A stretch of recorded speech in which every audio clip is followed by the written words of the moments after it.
NBA All-Star Weekend has come and gone, and it's another weekend where we're okay with what happened, but we know it can be a lot better. So today we're going to talk about how that can happen, and should be tons of fun. Let me know what you think in the comments, by the way. What changes would you make to All-Star Weekend?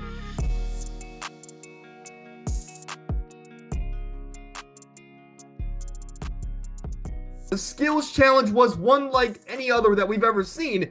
And I'll say this, it was pretty funny to kick off Saturday night because of the San Antonio Spurs. Of course, Chris Paul has done 100 of these skills challenge. At least that's what it seems like. And Victor Wembanyama was on his team, and they said, "Hey, we're gonna throw all morals out the window. We're just gonna go make or miss. We're gonna get through this thing as quickly as we possibly can." And I guess, hey, technically they weren't wrong, but the NBA had to find a way to justify this contest and justify their actions. And well, they disqualified them, point blank, period. So the Spurs, it was funny to see exactly how they approached this event, but again, they didn't lose, or they didn't win, right? But the Cleveland Cavaliers did win. I'm a Cavs fan, happy to see this success continue to roll into All-Star Weekend. It was our second win in the last 4 years. Now, going forward for this contest, I am okay with the team idea.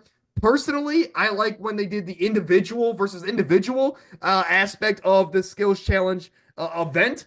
Whether if you want to do 5 or 6 people, right? It's 5 or 6 of the fastest guards in the league, or if you want to do bigs versus guards, the tournament style. Everybody loved that. And I think if you bring that back, I don't think anybody's going to really bat an eye, right? When you look at these all-star events, we need some of these one-on-one tournaments back into the mix of things. So I like the tournament style, but if they stick with the team, I guess that's okay going forward as well.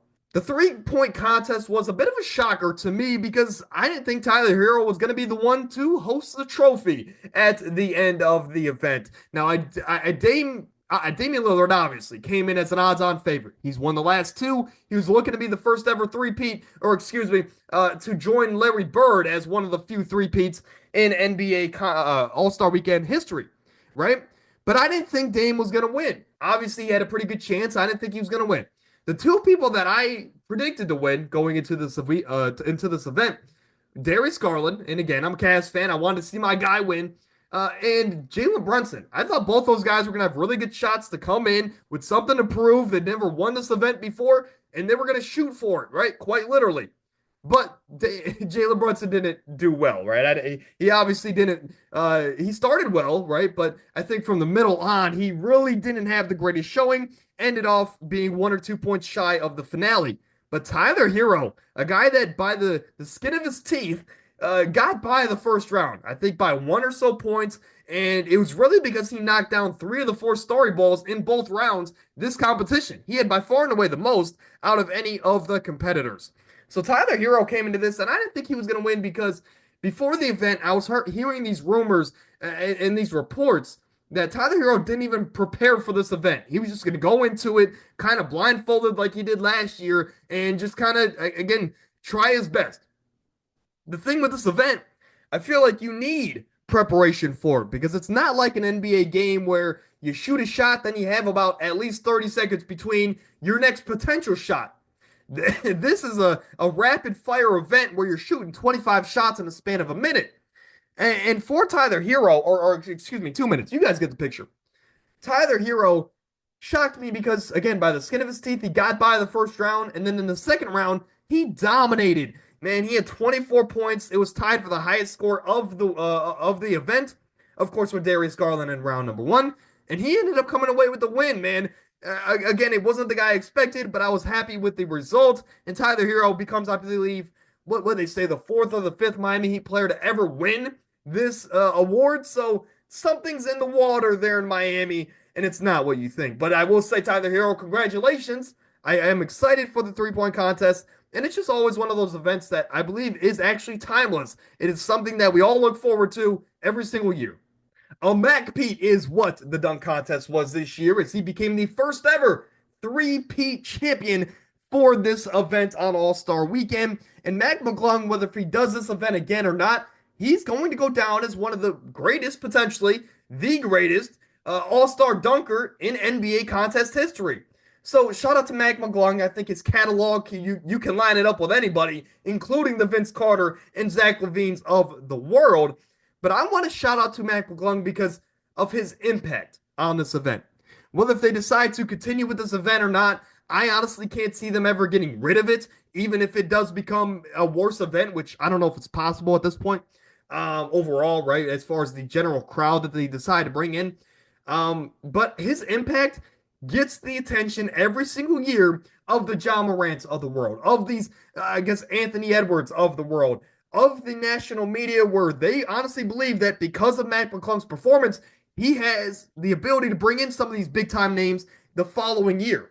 The problem is 3 straight years, and or I will say this: the last 2 years that he's won an event, he's gotten a lot of buzz, but nobody of the star caliber player has wanted to actually join the event, and they've never actually done it.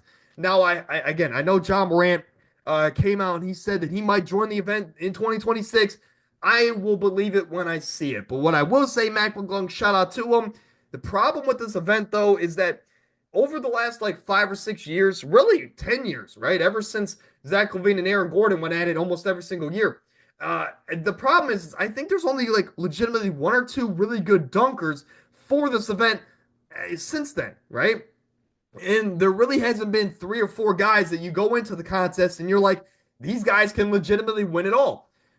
These past couple years, it's been Mac McClung and one other guy. And last year, it wasn't even that. Last year, it was freaking Jaylen Brown going head to head with Mac McClung in the finale. We all know who was going to win then. This year, it was a bit more interesting with Stephon Castle. I think he shocked a lot of us.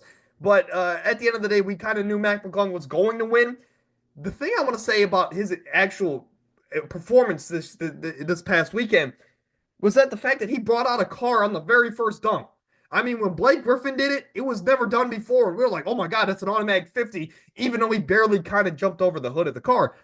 But Mac McClung brought the freaking car out on the first dunk, and it was a dunk that we've never seen before. So he is a revolutionary dunker. I will say that, and I want to give him his props here and his flowers. Whatever you want to give him, Mac McClung will go down as one of the greatest in this contest's history. My proposition for this contest going forward, though, let's move it up, man. Let's move it to Friday night, or let's move it to the very first challenge on Saturday, right? Because if it does turn out to be very good, it gets the people in the crowd going to go into the 3-point contest, to go into the skills challenge on Saturday night. Let's move the dunk contest up to the beginning of Saturday, is my proposition. The new All-Star format was something, and I'm not honestly going to waste too much time about this because we've all heard the complaints about this event and how it went down in general. But the things I took away from this event is that in the 3.5 hours of broadcast time that TNT had, there was about 30 minutes of basketball, 30, 35 minutes, give or take. And I just think that going forward, if they want to continue with this tournament style, there is no need for E40 to be doing a whole performance in the middle of a championship game. That there were so many meaningless performances and interruptions in the middle of these games, and so many extended breaks where these NBA players, at the end of the day, you kind of felt like it was just more of a production, I guess, event for the NBA than an actual NBA All-Star Weekend game Sunday, which is what it's been for the last 20 or so years, or again, even longer than that. For this event going forward, I think they are going to scrap this tournament style of play, and they're going to go to a Team World versus a Team USA. And I think that will give the players something to play for, right? Because not only are you going to be playing for a lot of money, which is going to be the cash prize, not only going to be playing for bragging rights, you're going to be representing your country in the biggest game with the best players in the world. You're going to show some effort, at least, in the fourth quarter, which is all that we can ask for from, as fans for these talented NBA players. The effort is always going to be a problem. I think, honestly, the way to fix the effort level is simply to move the All-Star game about 2.5, 3 weeks before where the event has been taking place for the last couple of years. Have it in the middle of January, right? Have it, the third weekend of January. Have it somewhere like that where it's not 2 months away from the NBA playoffs, which is the bigger picture. And that's where these NBA players have their mindsets, I guess, on. It's the bigger picture, and that's the NBA playoffs. That's where these players' legacies are impacted, not the All-Star game. And that's why the effort levels have been so down over the last decade or so. So that's my proposition. Simply just move the weekend about 2 to 3 weeks earlier, right? Again, after the new year, you got about 2 weeks of basketball. Then you go into All-Star break. And then after that, you can then have 2.5 months straight of basketball for these NBA players to, I guess, hit their stride, recover from any knick-knack injuries they have, and then go into the stretch run of the NBA season and, of course, into the playoffs. So that's my proposition. I will say, as far as this target score of 40, I might be in the minority here. I actually kind of liked it because it's not so much wear and tear on these players' bodies. You could tell they actually cared once one of the teams hit about 25 to 30 points. You could tell the effort level started to pick up. These guys started to care more. So I might be in the minority. I kind of like these shorter games. I just don't like the extended hour and a half period of time it seemed like in between each and every game or sometimes in the middle of a game. Let's just have these games go. The first two teams play, we go to commercial break. We come back, the next two teams play, right? And then I'm okay with maybe a 15 to 20 minute break in between to do a performance, to do, maybe again, a a tribute video. That's the word I'm looking for. A tribute video to the TNT guys. That's when that could happen. And then you throw out the guys there on the last game. Maybe you bump the target score up to 50 instead of 40. And then boom, you got your last game. After that, you could do other stuff. You could do interviews. You could do, I don't know, whatever. Another performance to close off the night. I just don't think it has to be in a 3.5 hour event for only 30 minutes of basketball. I think that was outrageous. But again, I might be in the minority. I like the 40, I guess the target score 40 kind of a game, which is what they brought this weekend. But what's next, right? I think that's the biggest question, and that is, of course, on the title of today's video. How do we fix All-Star Weekend? I think the biggest thing, as we all know, is effort, and I just gave you the perfect proposition to fix the effort levels. Move the All-Star Weekend up. But going forward, I kind of already proposed some of these things as well. I like the tournament style and the skills challenge of the bigs versus the guards. That's one thing I would change. And then to continue on, the dunk contest, move it up to the beginning of Saturday night. That is the thing, because I can't ever see them getting rid of the NBA dunk contest. So move it up, right? Because if you're not going to get some of these bigger star name players, move it up to the beginning of Saturday night. And hey, if it turns out to be an incredible showing from the guys that you selected, that's only going to get the guys and the fans more excited and more involved for the rest of the show, right? So again, move back to the guards versus bigs in the skills challenge. Move the dunk contest up to the beginning of Saturday night. And to me, you have to implement a one-on-one tournament. Some way, somehow, somewhere on this weekend, implement it, right? Even if you just want to select 4 to 6 guys to compete in this tournament, obviously it's only going to be at about 5 or 7 points for each individual game. But select 5 to 6 guys, have them come into a one-on-one tournament, king of the court style. My only question for if they were to do that, how are you going to do it? Are you going to have a height restriction? Because to me, Kyrie is an amazing one-on-one player, but I don't want to see Kyrie versus Victor Wembanyama. I just don't. Victor Wembanyama is going to dominate everybody. So the easy fix to that for me is 4 guards, 4 bigs. Maybe you play these games to 5 points, right? 1s and 2s. And I think that's going to be the quickest way and the most efficient way to not only give the fans what they want, but for the NBA to also get through the event in a timely fashion. But those are my propositions. Again, for the NBA, again, in a timely fashion. I don't know where you want to put that one-on-one tournament. Obviously, you can't do it Sunday. Maybe you move the Rising Stars game to Sunday, have the one-on-one tournament Friday, and then on Sunday you have the Rising Stars game and the All-Star game.